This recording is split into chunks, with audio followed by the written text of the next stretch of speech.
தமிழ் உறவுகள் அனைவருக்கும் வணக்கம். இன்று உலக சர்வதேச மொழிபெயர்ப்பு தினம்.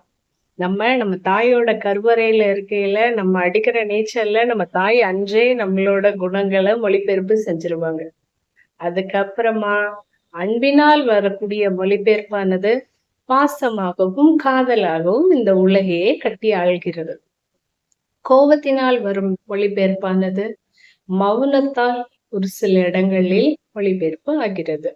பிரிவினால் வரும் மொழிபெயர்ப்பானது கண்ணீராக மொழிபெயர்ப்பு ஆகிறது. மன வலிகளால் வரும் மொழிபெயர்ப்பானது அனுபவமாக வாழ்க்கையே மாற்றுகிறது. இதே போல நம்ம எல்லாரோட வாழ்க்கையிலையும் மொழிபெயர்ப்பு இல்லாமல் எந்த ஒரு உணர்வுகளும் இல்லை. தமிழ் உறவுகள் அனைவருக்கும் உலக சர்வதேச மொழிபெயர்ப்பு தின நல்வாழ்த்துக்கள். நன்றி.